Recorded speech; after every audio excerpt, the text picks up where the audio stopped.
All right, welcome back to our Tri-State Office Furniture tweet of the day. The fact the Steelers haven't ruled anything out in terms of Ben Roethlisberger's potential availability points to him passing a COVID test Friday. We don't know that, though. This is from Dale Lawley. He'll get another, and if he passes that one, he'll be on the plane with his teammates Saturday afternoon, and we'll start against L.A. Now, I could see that being a possibility, but we don't know if he passed that test today. But you know, you never know. I mean, the Steelers might just send out a tweet tomorrow of him, a picture of him getting on the plane, and then you know he's going to start. I could potentially see that happening. But this is one of those things that I think that the Steelers, I did hear it was a 50-50 shot that he had a chance of playing, but he has to pass the COVID test 2 consecutive days, test negative. How does it benefit the Steelers to let anybody know who's going to start at quarterback today? It doesn't. That's why I don't think you see any leaks right now. No one. I mean, everyone was at practice today. Listen, again, I don't know who's reporting what and whose sources or whatever, but if that report was, I have sources that are telling me that, he might be able to play or he might have passed the test or this, but that's not what it is. It's just, hey, they haven't ruled it out, so that might mean he had a negative, who knows? The Steelers have played it the right way. If you're the Chargers, you've got to guess. You've got to try and figure out what it is that they are going to do. Are they going to play him or not? That's okay. By the time the Chargers are done with their last walkthrough or whatever tomorrow, then we'll probably know. I mean, it'll magically come out at like 4 o'clock. Hey, he's playing or he isn't. We'll know if he's on the plane. We'll know if he's on the plane. And that means that he would probably play. Right, but I'm just saying they played it the right way.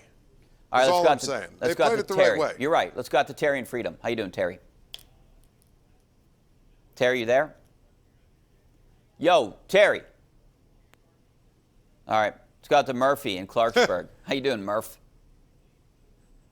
Murph? Uh-oh. We have problems with the phone lines again. Let's go out to Lane in Carnegie. Lane, you there? All right.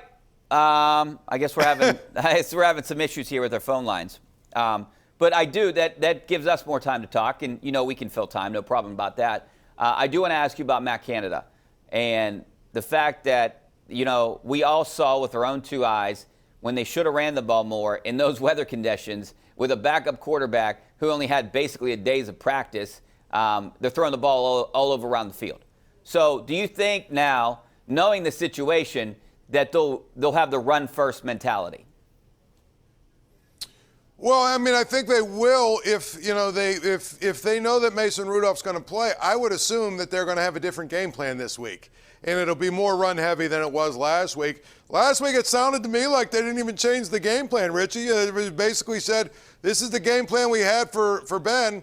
We're going to run the same thing for Mason Rudolph. And, there's something to be said for maybe they weren't able to, change it quick enough or whatever. But at the end of the day, they know that if Mason Rudolph is playing, that they need to be a more run-heavy team, hopefully, and have less of those RPOs. Make him either he's at the line, he's either going to throw it or he's going to run it. Don't give him the choice like you give Ben. He has to think less. To me, I feel like if Mason Rudolph starts, I believe that the game plan will be more sensible and will feature the run game more than last week. Yeah, you have to make him think less. I mean, he's not as experienced as Ben Roethlisberger. Do you think Matt Canada is doing a bad job as the Steelers offensive coordinator? I know he's getting a lot of slack. Well, I don't know that again, I just don't think he's a good fit. I think his offense, I'm not a fan of his offense in the NFL. So if that means he's doing a bad job, I don't know if that means he's doing a bad job. It just means I don't think his offense fits in the NFL. I think at the end of the day, those sideways passes and all of these cutesy, oh my goodness, some dust, you. Excuse me. No, there's some dust. Every time I'm up here standing right here, man, my allergies go on steroids. But anyway, all those cutesy little sideways passes, jet the little sweeps. pup pass, Yeah. the little pup pass for a jet sweep thing that lost 4 yards last week. You've got, all these dumb versions of reverses and jet sweeps. I mean, I just think it's too cutesy. The NFL guys are too fast for that kind of stuff. It'll work every so often, but for the most part, run the ball forward and throw the ball down the field and stop trying to be so cute. But he ran the ball a lot when he was the offensive coordinator at Pitt, Paul. Well, I mean, again, I get that, but that's in college. That's what I'm saying. In the NFL, it's a little different. Those are end arounds and jet sweeps. The linebackers and the guys that are playing defense in the NFL are all NFL guys, as opposed to when you're playing against ACC teams and you've got probably 9 of the 11 guys out there will never play in the NFL. If you've got a couple of NFL level talents that you have the ability to outrun them to the corner. That's the point. You can get to the sidelines. You can get sideline to sideline. These NFL defenses, for the most part, are too fast for that stuff to work. Other than every so often you catch the right look and the right formation. What have we seen a lot of, though, Rich? Just like last week. The first down play, they get to the 49-yard line. I'm sorry. They got to the 40. It was 1st and 10. Mason Rudolph threw like a 9-yard pass. Now it's 2nd and 1.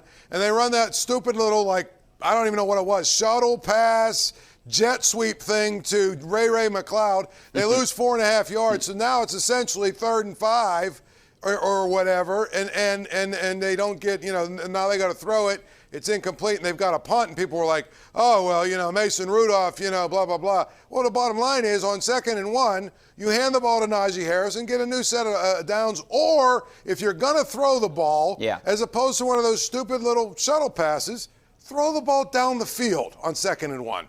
Don't throw something behind the line where you might lose yards. But anyway, I'm just saying I can't stand the offense. Yeah, they're always behind the line to gain, and I never understand that on 3rd downs, 4th downs. Get it to the line at least. Get to the 1st down or throw it downfield. We got to take a break. Back in a couple minutes.